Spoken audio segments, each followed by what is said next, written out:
Meus irmãos e amigos, e aqueles que nos visitam nessa noite, nós estamos muito felizes com a presença de cada um daqueles que nos visitam, que você se sinta em casa, que você possa voltar. É uma alegria muito grande ter cada um de vocês. Mas nós estamos numa série que é para a igreja, uma série, claro que a palavra de Deus vai falar com cada um de vocês que estão nos visitando, né? Mas essa palavra de Tiago, nós estamos refletindo ao longo desse mês sobre o livro de Tiago. E Tiago, ele escreve para a igreja, É claro que enquanto nós ouvimos a palavra que Tiago diz para a igreja, aqueles que ainda não fazem parte da igreja são também tocados e abençoados, e nós esperamos que isso aconteça. O tema do mês tem sido a fé verdadeira e triunfante do dia a dia. Porque Tiago, ele é um pastor preocupado com a saúde espiritual das suas ovelhas, das pessoas. Ele ama as pessoas intensamente. E ele escreve de forma muito direta, objetiva, sobre as coisas da vida. Ele vai assim no âmago das questões que nós sofremos, que nós enfrentamos no dia a dia da nossa caminhada com Deus, na nossa vida espiritual. E eu quero dizer uma coisa para você. O que nós vamos ler aqui é a palavra de Deus. Não é minha, não é a palavra da igreja missionária, é a palavra de Deus. E se Deus colocar o dedo na sua ferida, no seu coração, ouça a Deus. Porque a palavra de Deus diz que Deus ama e repreende, Ele repreende e castiga, melhor dizendo, aqueles que Ele ama. Se Deus está repreendendo você, de alguma forma, se Deus está convencendo você de algum pecado, é porque Ele ama você, Ele não desistiu de você. Então, ouça o que Deus diz. Há uma palavra em Apocalipse que o Espírito de Deus diz muitas vezes: aquele que tem ouvidos, ouça o que o Espírito diz à igreja. Então, eu queria, como tema desse domingo, que é o capítulo 4 de Tiago, eu queria compartilhar com você que o tema de hoje é que tudo é uma questão de submissão. Tudo é uma questão de submissão. É essa verdade central que eu vejo nesse capítulo 4, no meio de tantas verdades poderosas, e eu quero que você preste muita atenção, que você evite realmente conversar, tá bom? Não converse com a pessoa do lado, evite caminhar, vamos dar toda a atenção à palavra de Deus. Eu quero que você preste muita atenção no capítulo 4. E eu quero que você entenda assim, que a nossa falta de submissão a Deus, a nossa resistência à submissão a Deus, é devido ao orgulho humano, ao orgulho. E quem de nós aqui pode dizer que não é orgulhoso? O orgulho é algo que está nas nossas entranhas, é algo que, quando nós menos esperamos, ele aparece dentro de nós, nas nossas ações, ele revela o nosso coração. É claro que o orgulho tem o lado positivo, é aquele sentimento de satisfação pela capacidade de alguém, ou a realização de alguém, ou a nossa própria. Às vezes a gente tem um orgulho santo de um filho que conquistou algo, de alguém que nós amamos, puxa, que está tão bem. Sim, o orgulho tem esse lado positivo, mas o orgulho, como nós vamos ver aqui no capítulo 4 de Tiago, o orgulho que a Bíblia trata é o orgulho da natureza pecaminosa, é o orgulho que nos leva a nos colocar no lugar de Deus no nosso coração, a sentar no trono da nossa vida e viver a vida do nosso jeito. É o orgulho que nos leva a resistir à verdade de Deus. É o orgulho que nos leva a endurecer a cerviz. Essa é uma expressão muito usada na Bíblia. Endurecer a cerviz significa que você tem um pescoço duro, que você não se rende, que você não se entrega, que você endurece para não ceder ao amor de Deus ao seu coração. A Bíblia diz que o orgulho muitas vezes dá olhos altivos. É uma expressão muito vista no livro de Provérbios, olhos altivos. Olhos que se levantam e que você enxerga as pessoas de cima para baixo. E tenta, é impossível, mas a gente tenta enxergar Deus de cima para baixo também. A gente é que avalia Deus ao invés de nos colocarmos debaixo da avaliação dEle. A gente é que exige as coisas de Deus ao invés de nos submetermos à vontade dEle. O orgulho é algo terrível no nosso coração. Eu gosto muito de duas frases de Santo Agostinho sobre o orgulho. Numa delas ele diz assim: o orgulho é a fonte de todas as fraquezas, porque é a fonte de todos os vícios.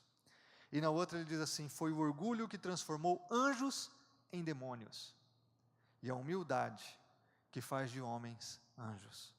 É o orgulho que transformou anjos e demônios, e é o orgulho que transforma corações de pessoas como eu e você, que estamos aqui, que podem viver o máximo da vida, que podem viver cheio de sentido e propósito na alegria de Deus.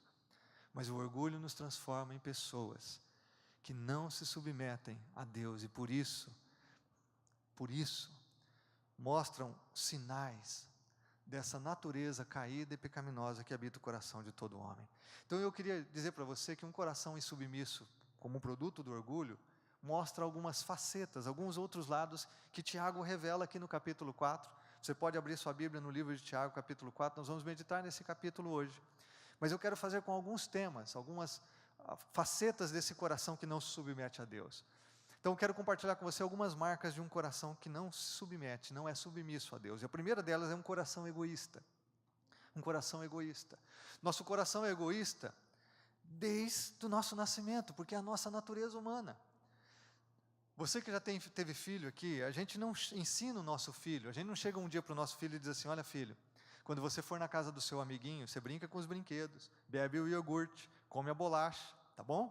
Mas quando você voltar para a casa nossa aqui, você não deixa eles brincarem e você não divide o que você tem. A gente não faz isso, mas as nossas crianças, tão engraçadinhas, tão lindinhas, elas são egoístas por natureza. Elas gostam de brincar com os brinquedos dos amiguinhos, mas não gostam de emprestar os seus.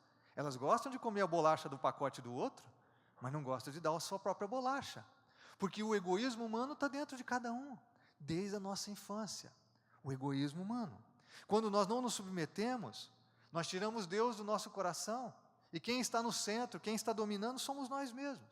Observe o que acontece aqui com o coração egoísta, que se revela de duas formas principais. Olha aqui, o verso 1, Tiago diz assim: de onde vêm as guerras e contendas que há entre vocês? Não vem das paixões que guerreiam dentro de vocês? Vocês cobiçam coisas e não as têm, matam e invejam, mas não conseguem obter o que desejam. Vocês vivem a lutar e a fazer guerras. Não têm, porque não pedem. Quando pedem, não recebem, pois pedem por motivos errados, para gastarem seus prazeres. Observe aqui que Tiago diz no verso 1 que o problema não é externo. Ele não diz assim: o problema das guerras, dos conflitos, das inimizades, dos sofrimentos nos relacionamentos, não é o diabo. Ele diz assim: não são as circunstâncias externas, são as contendas que existem dentro do coração de vocês, as paixões que guerreiam dentro de vocês. Ele está falando o tempo todo aqui de egoísmo. Ele diz assim: peraí, vocês cobiçam e nada têm, matam. Esse matar aqui não é que a pessoa mata fisicamente, mas o que Tiago está dizendo assim é algo parecido com o que João disse, que quando alguém nutre ódio com seu irmão, ele é um assassino. Jesus diz assim no Velho Testamento, vocês ouviram, vocês não devem matar ninguém, mas eu digo que se você mantém ódio no coração, você já está matando alguém, você é um assassino. Então ele está dizendo aqui, você está com algo muito errado no coração. Ele diz, vocês cobiçam e não têm nada, matam e invejam, não conseguem obter o que desejam, vivem a lutar e a fazer guerras. O que Tiago diz aqui é que o produto do egoísmo humano gera duas coisas principais. Geram relacionamentos doentes, onde a inimizade, onde a intriga, onde as contendas e as brigas estão sempre presentes, e gera também orações sem respostas. Gera conflitos entre as pessoas e orações sem respostas. Porque ele diz aqui, vocês pedem e não recebem, pois pedem por motivos errados para gastar em seus prazeres. A Bíblia diz que nós devemos orar em nome do Senhor Jesus, e muitos de nós oramos em nome de Jesus, amém, como se isso fosse uma frase mágica. Mas orar em nome de Jesus significa que o seu coração está em harmonia com o propósito de Deus, que você deseja para a sua vida aquilo que Jesus deseja. É como a oração do Pai Nosso: Senhor, seja feita a tua vontade aqui na terra, como no céu. É essa a oração. Muitos de nós talvez, não temos nossas orações respondidas, porque o egoísmo está no nosso coração. Nós não queremos a vontade de Deus, nós queremos usar Deus. Nós queremos que Deus cumpra para nós os nossos desejos egoístas. E Tiago terminou o capítulo 3 falando sobre isso. Ele falou sobre a inveja e a ambição egoísta. E ele diz, onde há inveja e ambição egoísta, há confusão e toda espécie de males. Toda espécie de males. Seja numa empresa, seja numa organização, seja numa igreja, seja numa casa, numa família. Onde tem inveja e tem ambição egoísta, existe toda espécie de males. O egoísmo transforma pessoas realmente em gente má. O egoísmo faz com que os nossos relacionamentos adoeçam. O egoísmo gera intriga e conflito dentro de qualquer relacionamento. E Tiago escreve aqui, ele diz assim, que as pessoas que não reconhecem o seu pecado e dele não se arrependem, não têm esperança de paz. Ele está escrevendo para cristãos e está dizendo, vocês não vão ter esperança de viver paz se vocês se mantêm assim. Primeira faceta aqui de um coração que não se submete a Deus, primeiro aspecto, a primeira marca, é o egoísmo. É o egoísmo. Eu não sei como isso se aplica ao seu coração. É claro que muitos de nós vamos dizer assim, eu não sou egoísta, pastor. Eu não sou egoísta. Quando eu olho para mim, eu acho que também não. Mas quando eu olho para Jesus, eu sei, eu sou. Quando eu olho para mim, eu tenho argumentos, eu racionalizo, eu digo, não, eu tenho resposta. Mas quando eu olho para a palavra de Deus, ela revela de fato o coração que tem aqui, batendo dentro do meu peito. Um coração egoísta é a primeira marca de um coração que não se submete. O segundo é um coração impenitente. Um coração que não se submete é um coração que não se arrepende. Quando eu não me submeto a Deus, é porque não tem quebrantamento, não tem tristeza pelo pecado, não tem arrependimento no coração. Eu quero dizer, antes de eu continuar essa mensagem, olha aqui para mim. Tiago amava as pessoas que ele estava escrevendo isso aqui, amava demais. E por isso ele foi muito direto, porque o amor às vezes fere. Provérbios diz assim, leais são as feridas feitas por aquele que ama. Às vezes as pessoas que mais amam você não são as que concordam com você, que aprovam o que você está fazendo.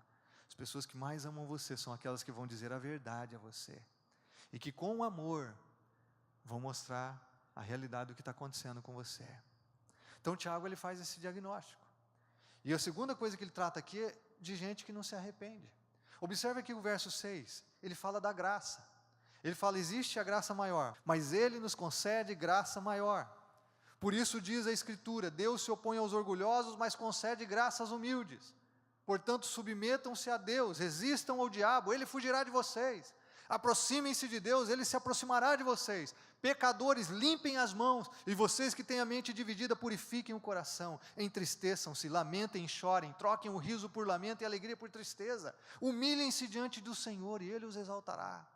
O que Tiago está dizendo aqui, Deus é rico em perdoar. Ele perdoa, mas Ele perdoa aquele que se aproxima dEle. Porque Deus dá graça a quem é humilde, mas Ele resiste ao soberbo. Aquele que endurece a cerviz, aquele que endurece o coração, aquele que fica argumentando com Deus, aquele que fica resistindo à verdade, aquele que fecha o coração ao Espírito de Deus, Deus diz assim, eu resisto a você. Escuta uma coisa, nem Deus perdoa o orgulhoso, nem Deus perdoa quem é orgulhoso, nem Deus perdoa quem não se arrepende, quem não se quebranta, quem não olha o seu pecado. Tiago aqui mostra a imagem de um pai que é pronto a perdoar, mas para se perdoar o filho tem que voltar para casa. Vocês conhecem a história do filho pródigo em Lucas 15? Ali é a maior manifestação de graça, o pai perdoa tudo que o filho fez, mas para o filho precisou voltar para casa e dizer, pai, pequei contra o céu e perante ti, já não sou digno de ser feito seu filho, me faz um dos seus empregados. A graça de Deus está disponível, mas alguém que mantém o coração impenitente, que não se arrepende dos seus pecados, que não lamenta o seu pecado, é alguém que não consegue experimentar o perdão de Deus. Isso não é tão triste? Há pessoas adoecidas pelo seu pecado, há pessoas adoecidas pela sua culpa, estão vivendo doentes, estão vivendo longe de Deus, estão aprisionadas em seus pecados, em seus erros, em seus fracassos, quando a graça de Deus está tão disponível, quando a mão de Deus está estendida para perdoar. Mas o orgulho faz com que a gente não se submeta, e porque a gente não se submete, a gente não se arrepende. Nem Deus perdoa quem não se arrepende. Alguns anos atrás, 2 ou 3 anos atrás, eu estava num feriado aqui tocando um violão no jardim do seminário, e chegou um pedinte, bateu no meu portão, eu fui lá conversar com ele, ele queria comer, queria dinheiro, queria um monte de coisa, e eu comecei a conversar com ele, dei um prato de comida, e eu comecei a conversar, e ele começou a dizer assim, olha pastor, comecei a falar de Jesus para ele, ele falou, não, eu conheço a Bíblia. Ele começou a citar texto para lá, texto para cá, falar de Deus, não sei o quê, já fui obreiro, já fui isso, já fui aquilo. Ele diz assim, mas pastor, me diz uma coisa, você acha que Deus me abandonou? Você acha que Deus não me ama mais? Só porque eu saí da casa do pai, você acha que o pai deixou de me amar? Ele começou a argumentar comigo. E o que o Espírito de Deus colocou no meu coração para falar para ele foi simplesmente assim, o que eu sei é que o filho que estava fora da casa do pai, Jesus disse que estava morto, Jesus disse que estava perdido. Deus continua a te amar, mas você fora da presença do pai está morto espiritualmente, está perdido nos seus pecados, e não tem argumento contra isso. Se a gente não se chegar a Deus, não tem perdão. Jeremias 29:13, até eu mencionei errado no culto da manhã o capítulo. 29:13 diz: buscar-me-eis e me achareis quando me buscardes de todo o vosso coração. Deus está no seu trono da graça, pronto a receber cada pessoa que se aproxima, mas para isso a pessoa precisa, olha as expressões aqui: limpem as mãos, pecadores, verso 8, limpem as mãos. Era a ideia do cerimonial que o sacerdote, que as pessoas faziam para adorar a Deus no templo, no santuário. Limpa as mãos cerimonialmente para você se apresentar puro diante de Deus. Ele diz aqui: lamenta o teu pecado, purifica o teu coração.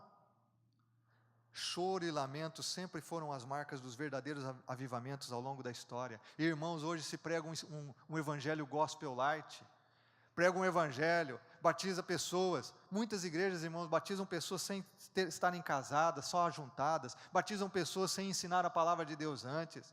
Hoje ensina-se um evangelho gospel light, e que Deus ama todo mundo, e que por isso a gente não precisa se arrepender do pecado. Isso não é verdade diante da palavra de Deus. Não é verdade.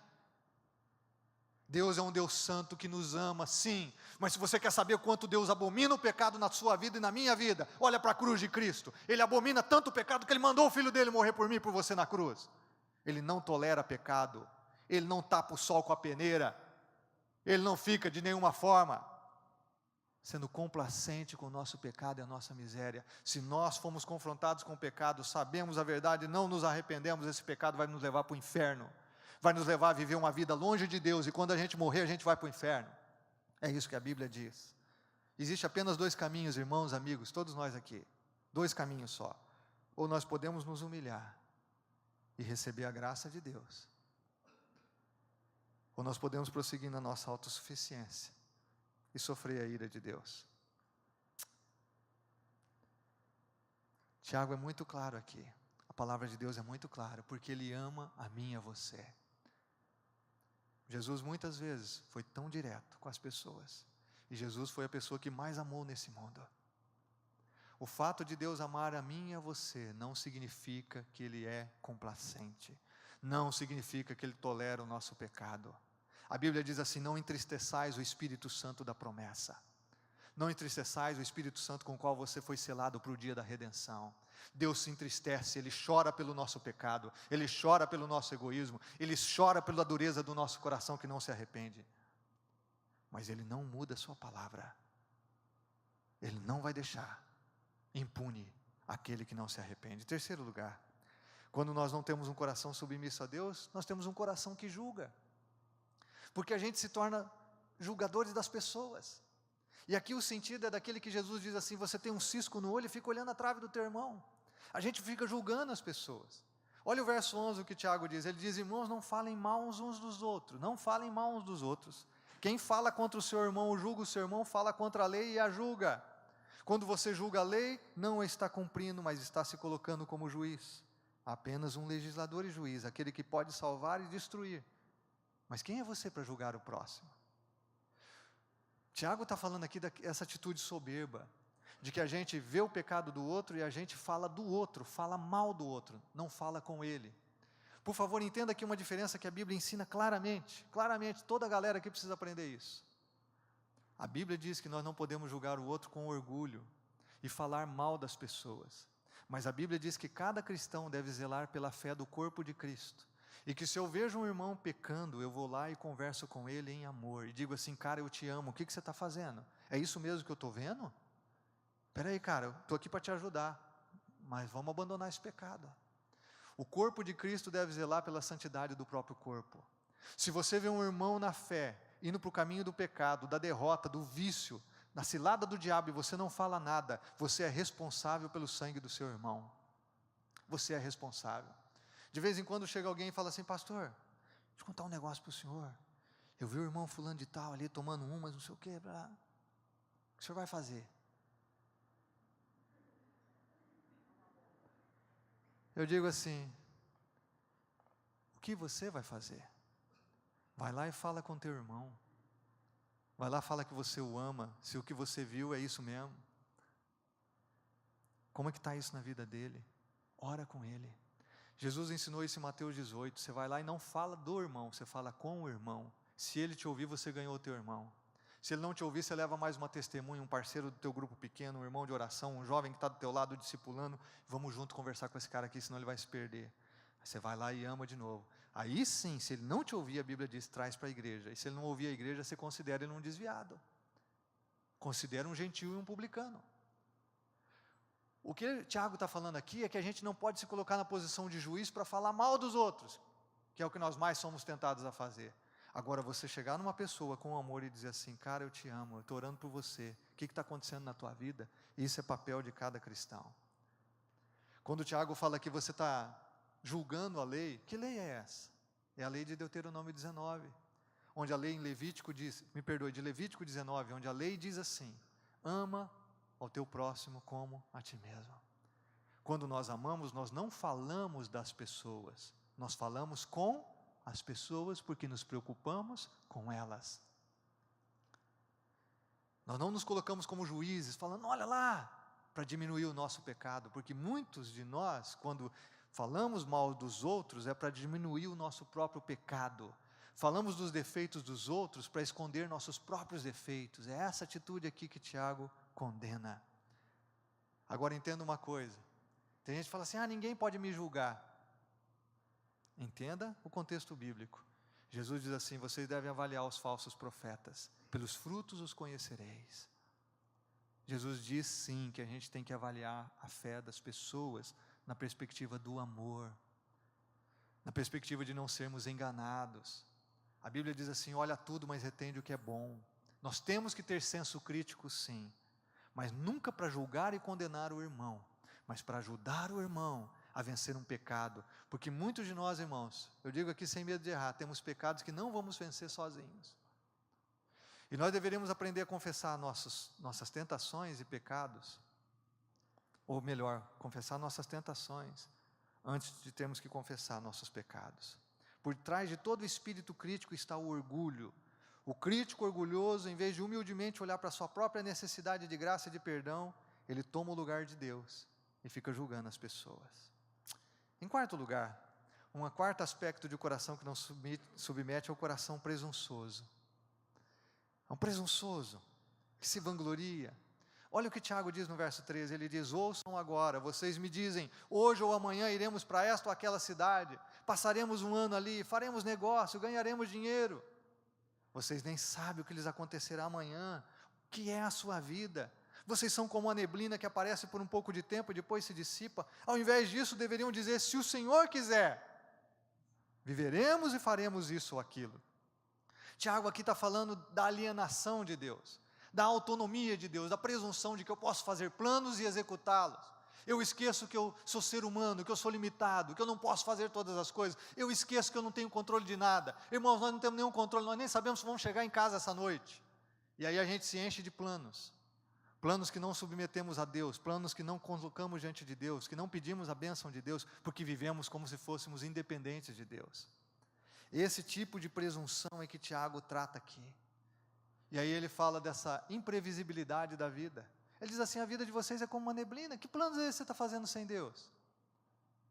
Que plano é esse? Ao invés de você ficar fazendo plano sem Deus, você deveria orar a Deus, colocar seus planos diante de Deus, dizer, Deus, é isso que o Senhor quer para a minha vida? Muitos de nós, irmãos, estamos sofrendo porque fizemos planos sem Deus. Executamos planos sem Deus, Deus não abençoou você, Deus não dirigiu você, você nem orou para fazer isso que você está fazendo.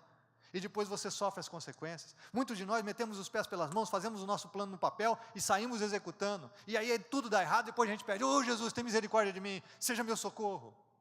Sendo que a gente fez tudo sem Deus, sem consultar a Deus, sem ouvir Deus, sem perguntar o que Ele pensava a respeito daquilo.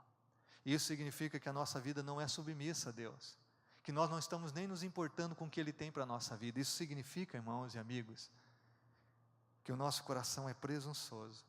Quando eu era menino, minha avó tinha um disco LP, grandão, de um cara que contava piada, chamado Barnabé. Não sei se você já ouviu falar, os mais antigos aqui, Barnabé. O cara era bom de contar piada. Eu era menininho, de uns 8, 9 anos, eu ouvia o disco de trás para frente, de frente para trás, de todo lado. E ele tinha uma piada que eu acho que é bem desse aqui. Ele disse que o Zé estava capinando na roça, conversando com o Tião, e ele virou para o Tião reclamando, e diz assim, ô Tião, eu não vou viver mais aqui não, a terra dura, sol ardendo, eu não quero mais viver essa vida não. E reclamou, ele disse, eu vou para a cidade, eu vou trabalhar, e eu vou fazer meus planos lá. E o Tião virou para ele e disse, não fala desse jeito rapaz, fala se Deus quiser. Ele falou, não, eu vou. Foi para a cidade, a história diz que ele foi transformado num sapo. Ficou no sapo para ser humilhado. Virou sapo, ficou na lagoa, depois que mudou o coração, voltou a trabalhar na roça. Ele trabalhou mais uns dias lá, encheu as paciências, começou a reclamar de novo, falou, Tião, eu vou para a cidade, eu vou trabalhar, eu vou ganhar dinheiro lá, não quero mais essa vida aqui não. O Tião virou e falou, Zé, fala se Deus quiser, rapaz. Não, eu vou de qualquer jeito. Virou sapo. Deus deixou mais uns dias na lagoa, ver se o cara aprendia. O cara voltou de novo, começou a trabalhar na roça, começou a fazer os seus planos e reclamar e murmurar e falou, Tião, eu vou para a cidade, eu vou trabalhar, eu vou ganhar dinheiro, vou fazer isso e aquilo. O camarada falou, rapaz, Zé, você não aprendeu ainda, fala se Deus quiser. Ele virou e disse assim, se Deus quiser eu vou, se Ele não quiser a lagoa está aí. Cara presunçoso, cara duro de coração, meu Deus do céu. Eu fui contar a piada, não funcionou de manhã, irmão, eu esqueci a piada. Quando eu estava no meio da piada, eu vi que eu já tinha esquecido a piada.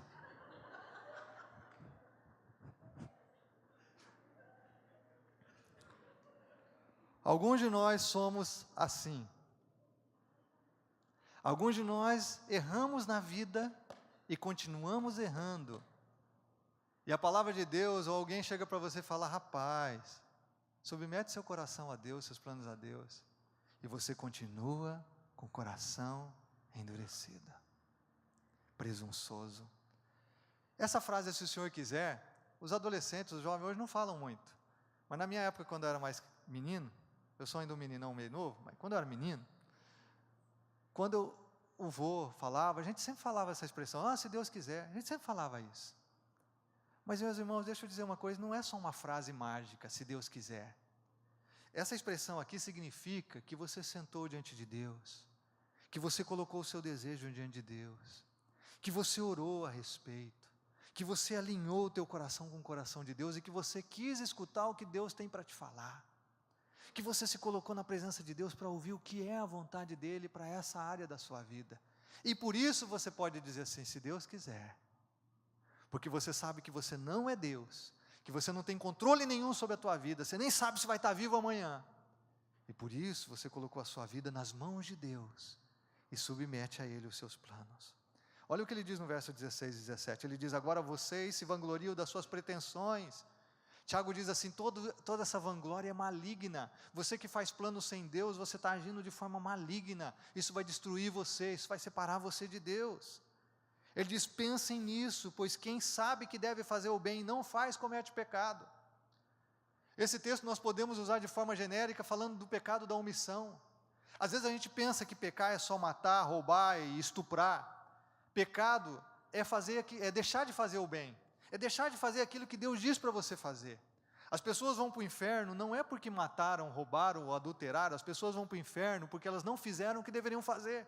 Elas não creram no Senhor Jesus como Senhor e Salvador das suas vidas, elas não se arrependeram dos seus pecados, elas não buscaram a vontade de Deus, por isso que elas vão para o inferno. Quem sabe que deve fazer o bem e não faz, comete pecado. Mas esse texto, no contexto aqui, o que Tiago está dizendo é o seguinte, ele está falando com os negociantes, com aqueles que querem riqueza. Ele está dizendo assim, vocês ricos, ele vai tratar isso no capítulo 5, logo no início. Ele diz, vocês ricos estão fazendo plano para ganhar dinheiro, para construir os impérios pessoais de vocês. Isso é maligno. Porque a questão no reino de Deus, irmãos, não é construir império financeiro. Ganhe o máximo de dinheiro que você puder, sim. Poupe o máximo que você puder, sim. Mas invista no reino de Deus o máximo que você tem para investir. A Bíblia nos chama a investir tesouros no céu, onde a traça não corrói, o ladrão não escava e não rouba. Toda vanglória como essa é pecado. Todo pecado, toda vanglória como essa é maligna, é pecaminosa, porque o modo de Deus é a generosidade que abençoa os necessitados deste mundo. Em último lugar, a última marca do coração que não se submete ao coração dividido. Coração dividido. E aí eu quero voltar ao texto, fazer uma inversão do texto agora, porque eu acho que esse é o ponto principal. Observa o verso 4 comigo de novo. Tiago diz assim, adúlteros, vocês não sabem que a amizade com o mundo é inimizade com Deus? Quem quer ser amigo do mundo faz-se inimigo de Deus. Ou vocês acham que é sem razão que a Escritura diz que o Espírito que Ele fez habitar em nós tem fortes ciúmes?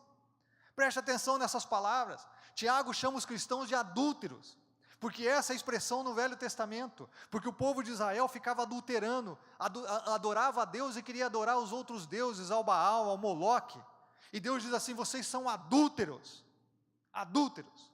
E agora Tiago olha para mim e para você aqui e diz assim: vocês também são adúlteros, porque vocês estão amando a Deus e o mundo.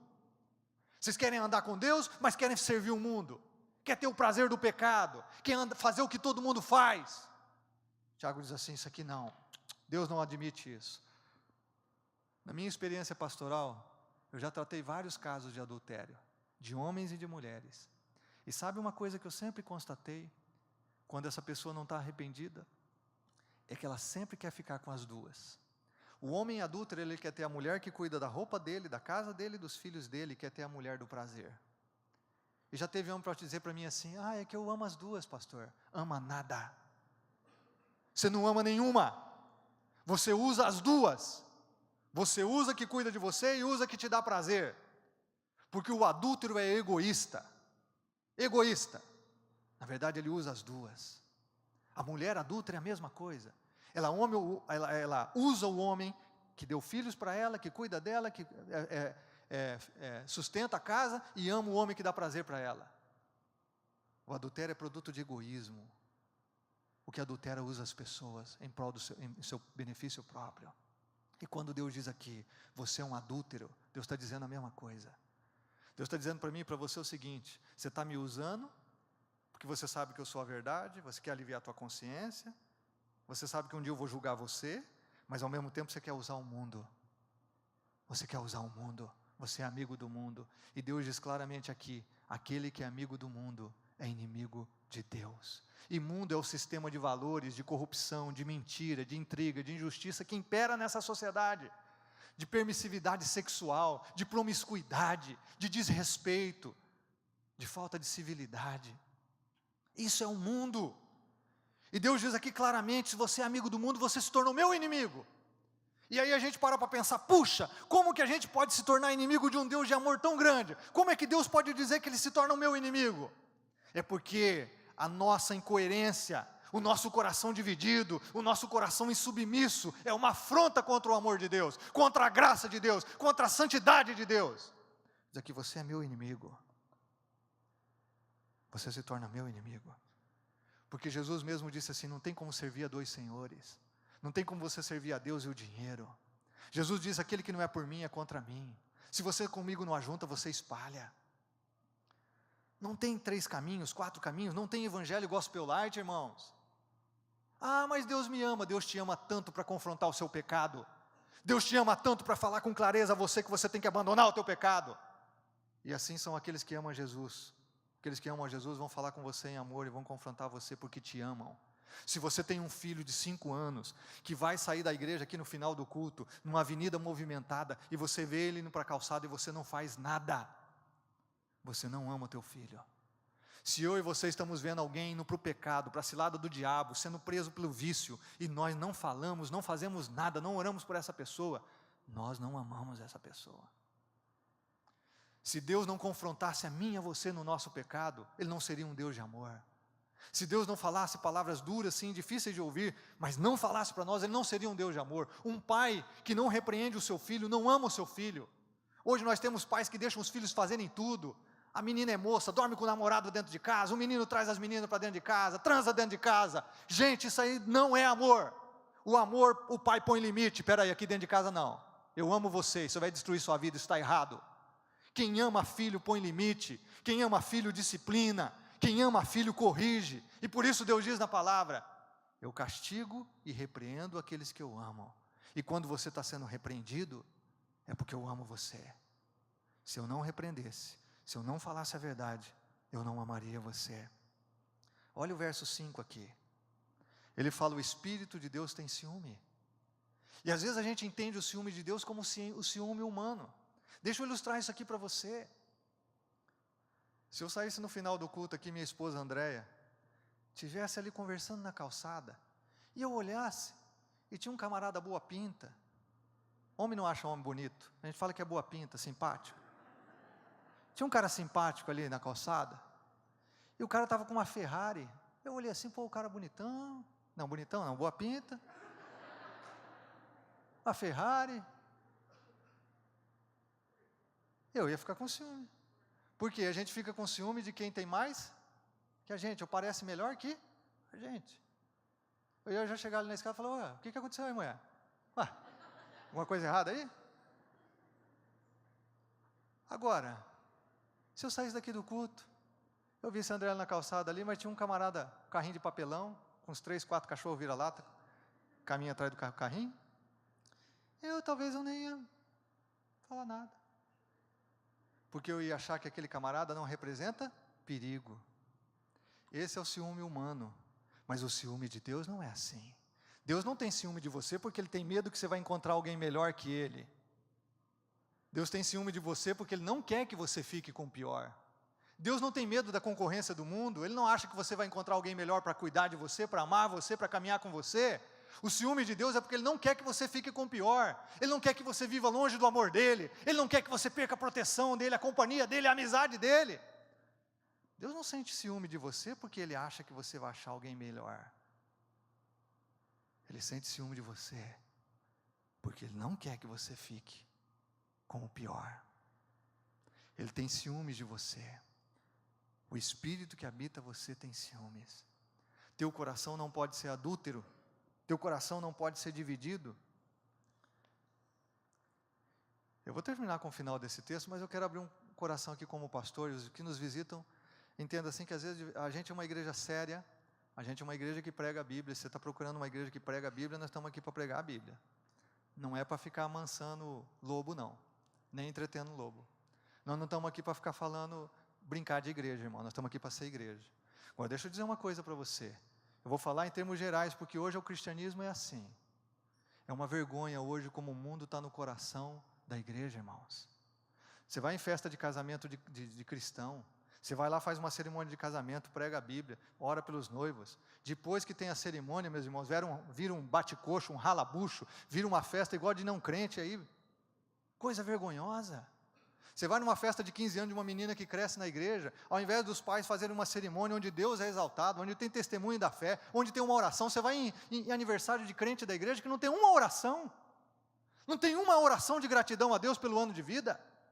Onde que a igreja vai parar, irmãos? Pelo amor de Deus. Onde que vai parar? Hoje, irmãos, é uma vergonha. Quase o mesmo número de cristãos que se divorciam é o mesmo número dos não cristãos. Tem quase tanto divórcio na igreja como tem lá no mundo. Hoje é uma vergonha. Os jovens que transam no namoro, quase o mesmo número dos que estão na igreja, os que estão lá fora. Que vergonha. Irmãos, gente que fica, a pessoa chega na igreja, fui morar junto, irmão, pelo amor de Deus. Sexo fora do casamento, não importa se você é divorciado, viúvo, solteiro, não importa, sexo fora do casamento é pecado, é fornicação. Se você ama a Deus, você não vai viver como o mundo. Se você ama a Deus, você vai honrar a Deus com a sua sexualidade. Já tivemos um caso na igreja que o cara estava amaziado há 5, 7 anos, nós orientamos, você vai se separar sexualmente da sua mulher. E ele ficou 6 meses, 1 ano, esperando para casar, regularizar documentos, porque ele não queria pecar e queria honrar a Deus. Já vi gente que era amante, largar o amante para honrar a Deus, largar relacionamento de 25 anos. Jesus entrou na minha vida, eu vou honrar Jesus agora. E isso é fé cristã. Irmãos, nós estamos na igreja às vezes. O mesmo tanto de bebida que tem em festa de não crente, tem na festa dos crentes. Hoje tem gente viciada em bebida dentro da igreja, em cigarro, em maconha. O que é isso? A Bíblia diz aqui, que quem é amigo do mundo é inimigo de Deus. E isso não é, nenhuma forma, falta de amor. Não é. Olha o verso 7. Tiago diz assim, portanto, submetam-se a Deus. Essa é a frase-chave de todo o capítulo. Submetam-se a Deus. Porque se você não se submeter a Deus, ficar brincando com o seu pecado, brincar namorando com o seu pecado, flertando com o seu pecado, lá na internet, lá nos relacionamentos, sendo igual do mundo, você está deixando o diabo entrar na tua vida. É por isso que Tiago diz assim: submete a Deus e resiste ao diabo. Porque quem se submete a Deus resiste ao diabo. O diabo vem com sua sedução, você diz: não, aqui eu sou de Jesus. Sai, vai para os quintos dos infernos de onde você veio. Você resiste o diabo e quem foge? O diabo. Agora, se você não honra Deus, se a tua vida não está sujeita a Deus, não está debaixo da vontade de Deus, o diabo vai ter espaço para agir na tua vida. Vai encontrar espaço mesmo. E vai escravizar você no pecado. E vai enredar você pelo engano. Olha o que ele diz no verso 8: com muito temor eu digo isso, ele diz: aproximem-se de Deus, Ele se aproximará de vocês. Pecadores, limpem as mãos, e vocês que têm a mente dividida, purifiquem o coração. Entristeçam-se, lamentem e chorem. Troca o riso por lamento e alegria por tristeza. Irmãos, muitos de nós temos um riso fácil no rosto. É riso do pecado, do engano. A gente quer mostrar que longe de Jesus, sem viver a palavra, a gente está feliz do mesmo jeito. Às vezes eu encontro gente desviada na fé: não, está tudo bem, nós estamos muito bem, né? Está nada. Tiago diz assim: tire esse seu rosto de felicidade, tire esse riso que está nos teus lábios. O povo de Deus é um povo que tem alegria. A alegria do Senhor é a nossa força. Mas quando o povo de Deus não está vivendo como o povo de Deus tem que lamentar, tem que chorar, tem que tirar o riso da cara. E tem que lamentar o pecado. Tem que se entristecer, tem que chorar aos pés de Jesus e dizer: Jesus, eu não sou digno do teu nome. Eu não sou digno do teu amor. Eu não sou digno da tua graça. Eu sou um miserável pecador. E é aí que o avivamento começa. O texto no verso 10 diz: humilhem-se diante do Senhor e Ele os exaltará. É a ideia de um rei no trono, em que um súdito traidor chega e se humilha diante do trono, se ajoelha, sabendo que o rei poderia matá-lo. E aí, porque ele está humilhado, o rei estende o cetro perdoando e levanta o súdito novamente para fazer parte do reino. Quando Deus pede para você se humilhar, é para que Ele possa exaltar você, para que Ele possa perdoar o seu pecado, para que Ele possa curar a sua ferida, para que Ele possa libertar você das garras do diabo e do pecado, e levantar você como filho e filha dEle, para viver para Ele. Irmãos, às vezes o pastor cansa também. E sabe o que cansa um pastor? É ver gente que passa mês, ano, nunca se submete. Ele gosta da igreja, ele ouve o evangelho, ele vem para o culto, mas nunca se submete ao senhorio de Jesus, porque é orgulhoso, porque endurece a cerviz. Eu nunca vou me cansar de pregar o evangelho pela graça de Deus, porque Deus sempre renova. Mas se tem uma coisa que cansa, é você ver gente que fica racionalizando o seu pecado, que nunca se entrega de verdade para Jesus. Tem gente que fala assim: não pode ser radical por Jesus. Tem que ser radical na fé, sim. Jesus disse: se alguém quer vir após mim, negue-se a si mesmo, tome a sua cruz e siga-me. Nós não vamos ser radical islâmico, nós não vamos matar as pessoas. Radical por Jesus é que você vai ser radicalmente apaixonado por Deus e pelas pessoas. Você vai ser radicalmente apaixonado pelo reino de Deus. Você vai levar a mensagem do evangelho para as pessoas. Você vai se importar com elas. Não tem evangelho gospel light, tenha um coração entregue e rendido a Jesus, onde Jesus é o único Rei e Senhor, onde Ele senta no trono do nosso coração, isso nos basta. Agora, irmão, essa fé que não faz o sangue ferver na veia, essa fé que não faz o teu coração bater, que não dá temor, essa fé que não faz você tremer por dentro, que não faz você chorar os seus pecados, é uma fé muito distante do que a Bíblia revela na sua palavra.